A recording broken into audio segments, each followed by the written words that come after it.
Metal Clad style rear main engine seal replacement technique. This is a list of possible tools you will need to perform the job. A 3/8 drill, an 8-ounce ball peen hammer, small center punch, a number 2 Phillips screwdriver, a large flat blade screwdriver. This is an automatic transmission lip seal installer that can sometimes be helpful, and I will show you how to use this lip seal removing tool that is made by KD Tools. And finally, we will need some white lithium based grease. I will be using number 8 sheet metal screws, approximately 1 inch long with a Phillips head. I will also be using a 3/32 of an inch drill bit. One of the easiest ways is to take and just drill a small hole into the seal itself, then take a sheet metal screw and screw it into that hole, and then you can use that as a puller. You can either grab it with a pair of pliers or something generally and pull that out. Okay. The way this tool is supposed to work is this little lip is supposed to get up underneath, you're supposed to be able to work that in there underneath that, and then you leverage it against the housing here, and then you pry it out. So we'll try both. I've taken a drill, and I've matched the drill to the screw size, so I can get some idea of the right size drill I want to use.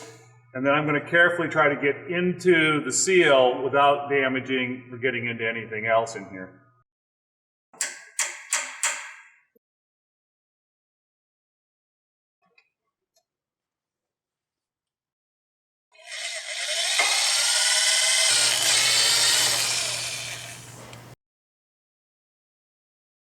Then you can take a sheet metal screw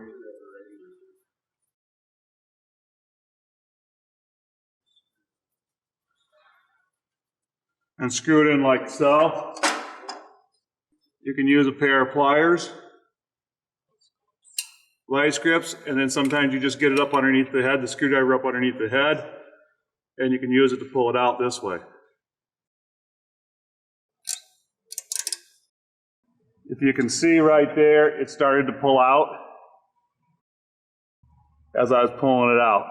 So I can continue to pull it out that way. Sometimes I put a screw on both sides. Sometimes I'll put a screw here and a screw here, and I'll work it back and forth. It's kind of stubborn. So you can pull from both ways. Now I can continue to pull that out, but I would like to try my other tool.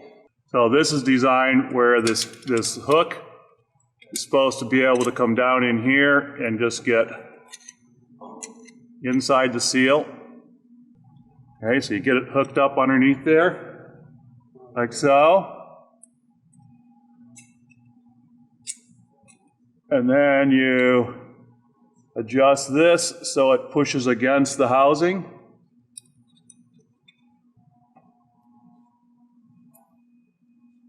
And then you're supposed to just be able to leverage it this way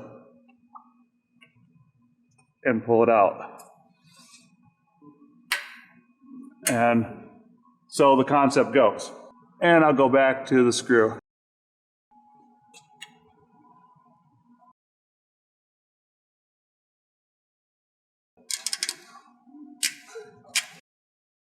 Okay, so there it is there. So we're just going to go ahead and clean this up. So there's only a little bit of oil trapped in here, so I was actually surprised to see it drip at all. Here I'm using a little brake clean to degrease the surface.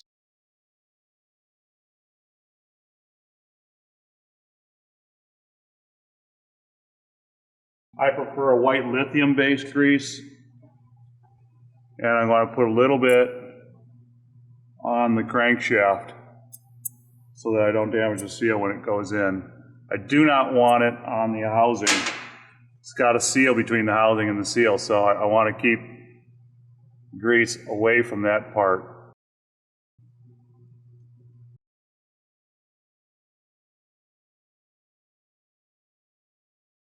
Like here, make sure you get inside the lip.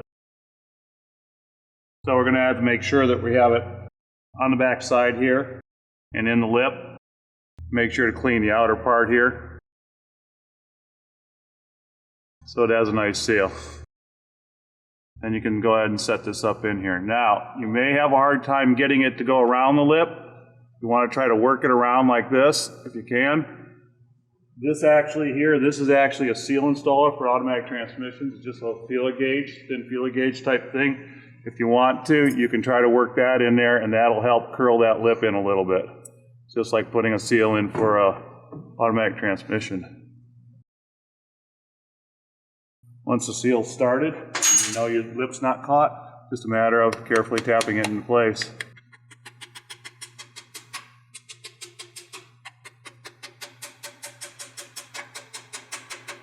This is not fitting seal. This can be a little tricky because when you're hitting, you got to make sure you're not hitting the crank, which is what I might do here occasionally, but I'm trying not to. As I work my way around to try to evenly get this installed. And just keep going until it's flush. Wipe up the leftover grease, then use a little brake clean to clean up the surface